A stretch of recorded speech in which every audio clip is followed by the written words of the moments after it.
엘리야 하며 떠오르는 가장 결정적인 사건 한 가지를 꼽자면 바로 갈멜산 전투일 것입니다.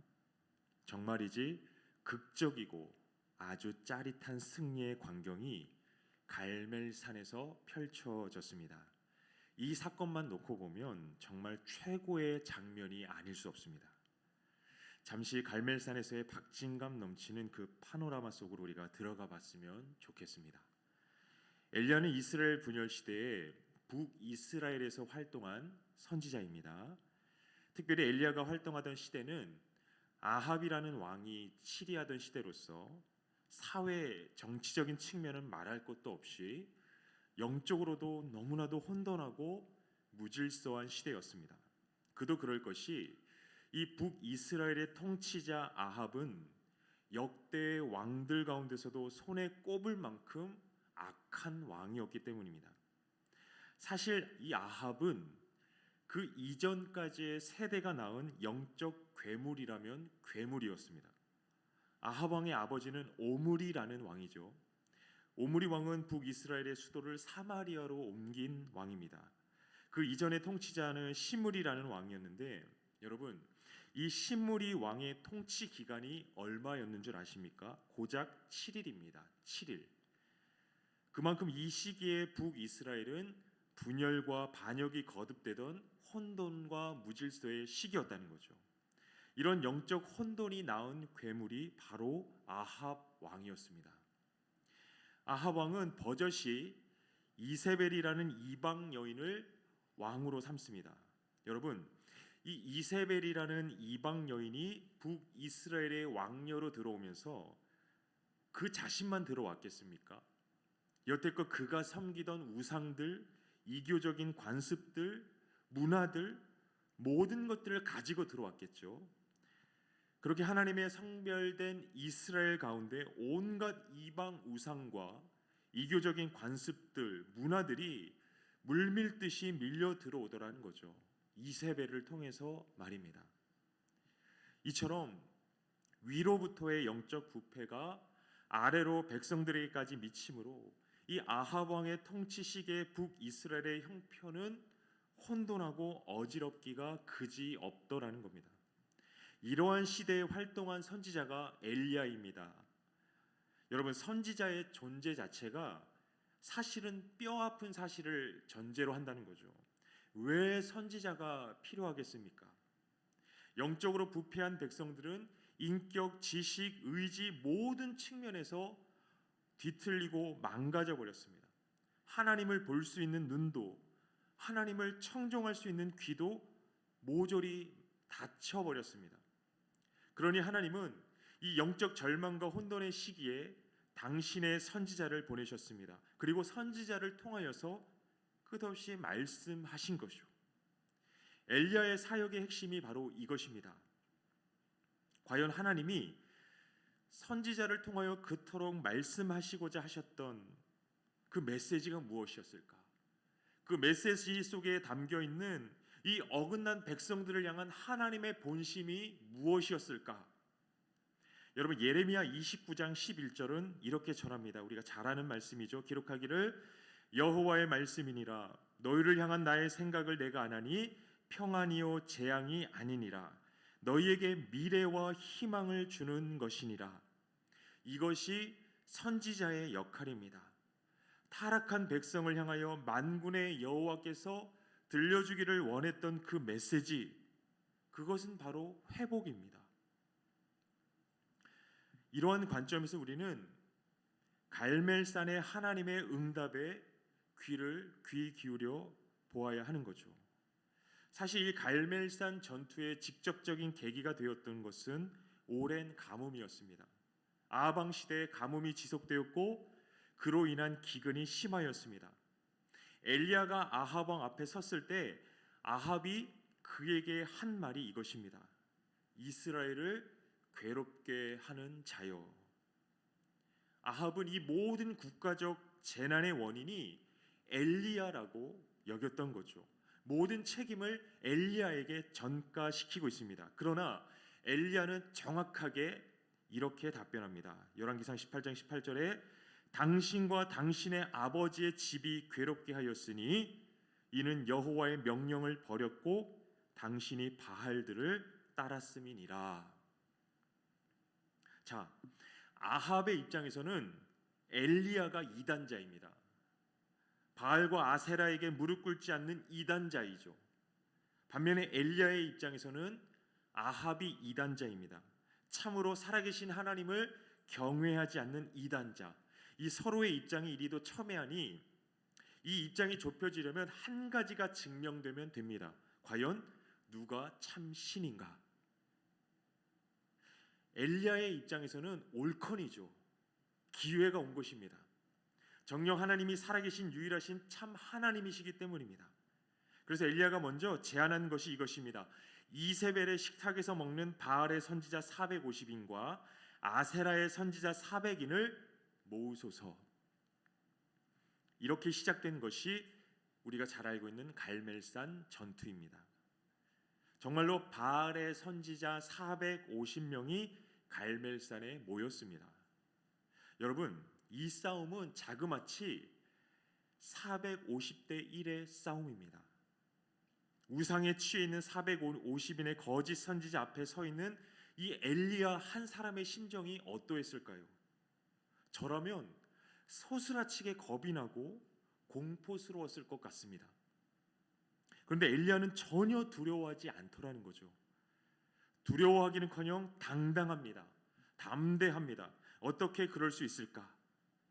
그가 믿는 하나님이 정녕 살아계신 하나님이기 때문입니다.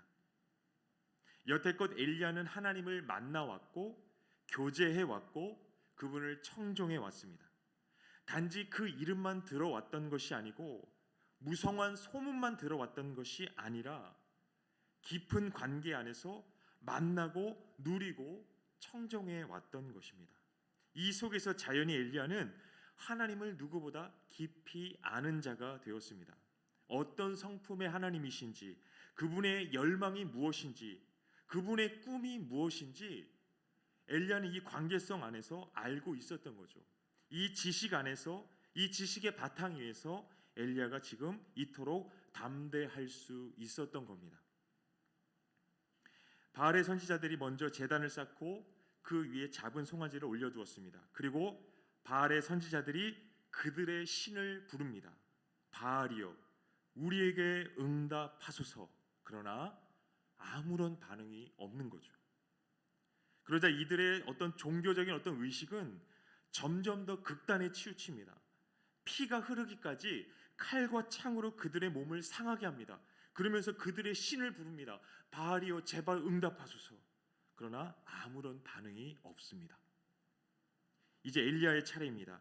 엘리야가 제단을 쌓기 이전에 가장 먼저 취한 행동은 백성들을 모으는 것이었습니다. 모든 백성이 이르되 내게로 가까이 오라. 엘리야의 이런 행동들이 결코 무심코한 행위들이 아니었습니다.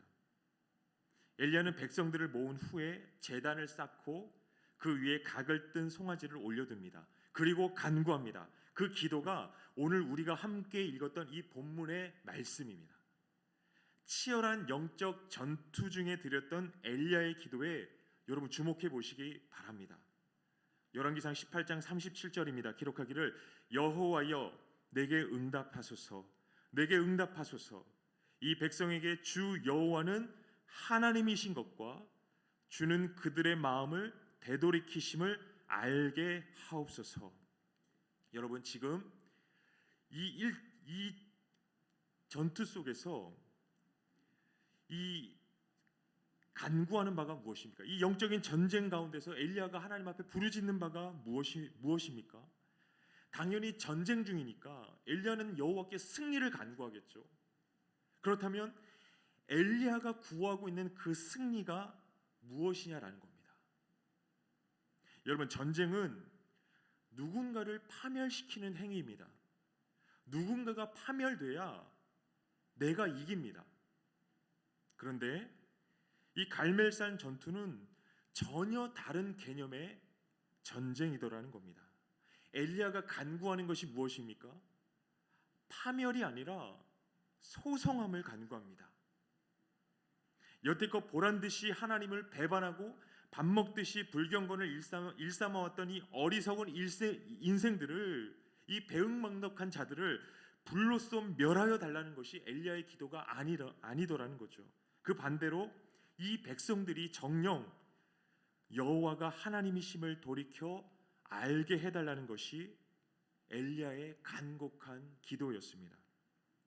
여러분, 이것입니다. 무엇이 승리입니까? 최근에 이목을 끄는 기사가 한 가지가 있었습니다. 이 암 치료에 관한 기사였는데, 여러분, 지금 시행되고 있는 암 치료의 패러다임이라고 한다면 이게 종양이 되어버린 그 세포들을 죽이는 거죠. 그런데 최근에 이 카이스트 교수 중에 조광현이라는 교수께서, 이분은 의사도 아닙니다. 의사도 아닌데 이 암 치료의 새로운 연구의 길을 제시했다고 합니다. 지금까지 이 암 치료의 연구의 방향이 이 암세포를 제거하는 것, 아예 죽이는 것에 있었다고 한다면, 이분은 그러한 기존의 치료의 발상을 전환하여서 암세포를 소멸시키는 것이 아니라 정상세포로 되돌리는 방향의 그런 치료법을 연구하고 있고 또 성과를 내고 있다라는 기사를 본 적이 있습니다. 여러분, 하나님의 승리가 무엇일까요?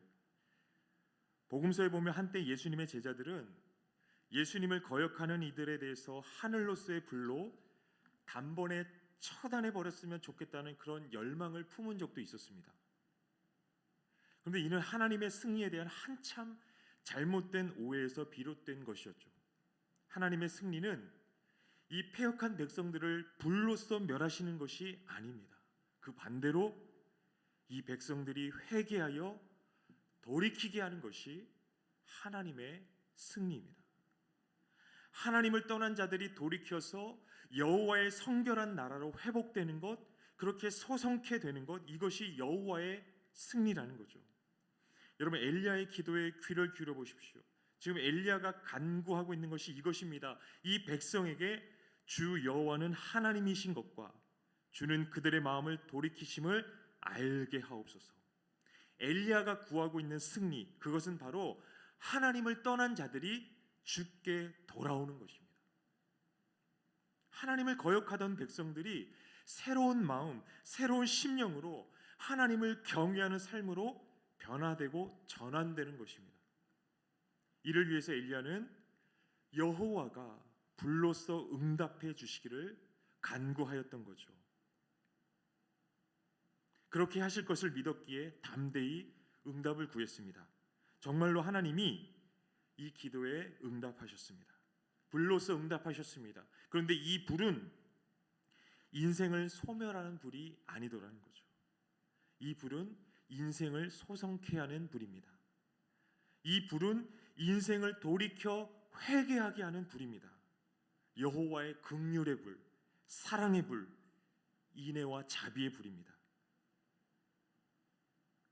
그러니 여러분, 이 불로써 응답하신 하나님 앞에 정말 이 백성들이 회개하고 모든 바알과 아세라를 버리고 영적 성결함으로 하나님 앞에 돌아왔으면 얼마나 좋았겠습니까? 이 갈멜산 승리 후에 찾아온 것이라고는 엘리야를 향한 더 극단적인 박해와 핍박뿐이더라는 것입니다. 엘리야의 입장에서는 어떤 생각이 들까요? 여전히 돌이키지 않는 이 고집스러운 백성들의 모습을 보면서 엘리야는 어떤 생각이 들겠습니까? 바알의 450인의 그 선지자들 앞에서도 전혀 두려워하지 않았던 엘리야였는데 여기서부터 심장이 떨립니다. 절망감이 몰려옵니다. 이 백성들의 돌같은 마음을 도대체 어찌하리요? 불로써 응답하신 그 살아계신 하나님을 목도하면서도 도무지 돌이키지 않는 이 백성들을 어찌하면 좋은가? 이것이 엘리야의 절망입니다. 결국 엘리야는 광야로 나가죠. 그는 하나님이 두려웠습니다. 이리도 고집스럽게 돌이키지 않고 회개하지 않는 백성들을 보면서 이제는 하나님이 두렵습니다. 광야길을 행하여 지친 채로 로뎀나무 아래 주저앉은 엘리야, 그는 소망을 다 잃어버린 엘리야입니다. 그러나 하나님은 그런 엘리야에게 구운 떡과 물을 먹이시죠. 그렇게 엘리야는 다시금 40주야를 광야를 행하여 하나님의 산 호렙에 이르렀다고 합니다. 하루는 엘리야가 한 굴에 거하고 있는데 하나님이 말씀하십니다. 네가 어찌하여 여기 있느냐? 엘리야가 힘없이 대답합니다. 내가 만군의 하나님 여호와께 열심히 유별하오니 이는 이스라엘 자손이 주의 언약을 버리고 주의 제단을 헐며 칼로 주의 선지자들을 죽였음이오며 오직 나만 남았거늘 그들이 내 생명을 찾아 빼앗으려 하나이다. 하나님이 말씀하십니다. 너는 나가서 여호와 앞에서 산에 서라. 엘리야가 하나님의 부르심을 따라 호렙산에 섰을 때 여호와께서 지나가시는데 그 앞에 크고 강한 바람이 산을 가르고 바위를 부숴버립니다. 그런데 정작 바람 가운데 여호와가 계시지 않더라는 거죠. 지진이 있으나 그 지진 가운데도 여호와가 계시지 않습니다. 지진 후에 불이 있으나 마찬가지로 그 가운데에도 하나님이 계시지 않더라는 것입니다. 불 후에 이번에 세미한 소리가 있습니다. 여러분, 이것입니다. 엘리야가 마주한 하나님은 산을 가르고 바위를 부수는 그런 파괴적인 바람이 아니시더라는 거죠.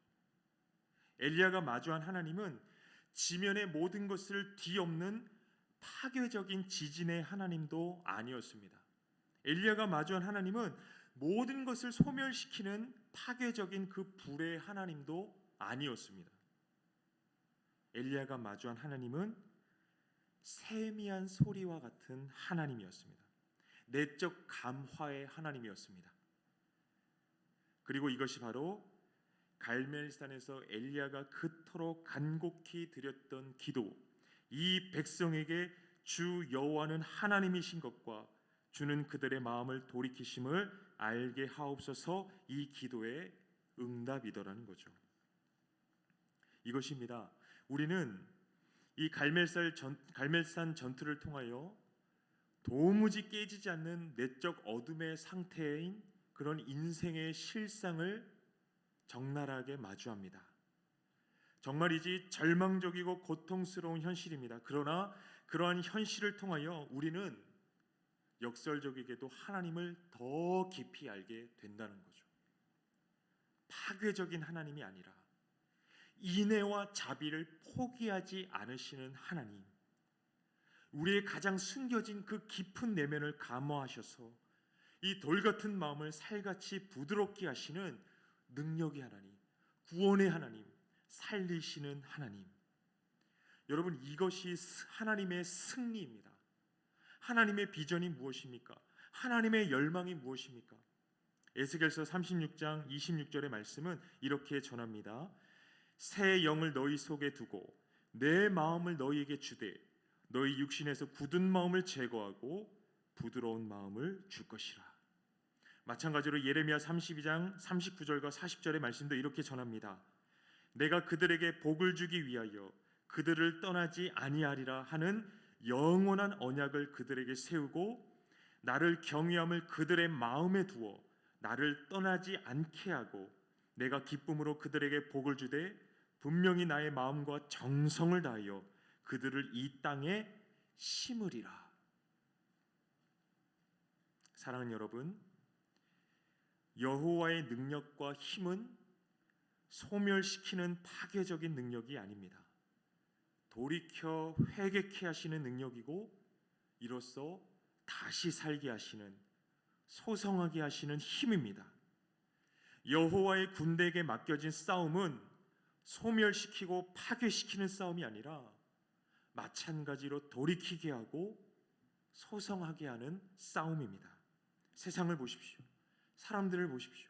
보란듯이 하나님을 거역하고 고집스럽게 복음을 거부하기만 하는 것이 아니라 적극적으로 멸시하는 모습들, 그런 모습들을 보면서 한때 제자 야고보와 요한이 품었던 생각을 품게 되지 않겠습니까? 주여, 우리가 불을 명하여 하늘로부터 내려 저들을 멸하라 하기를 원하십니까?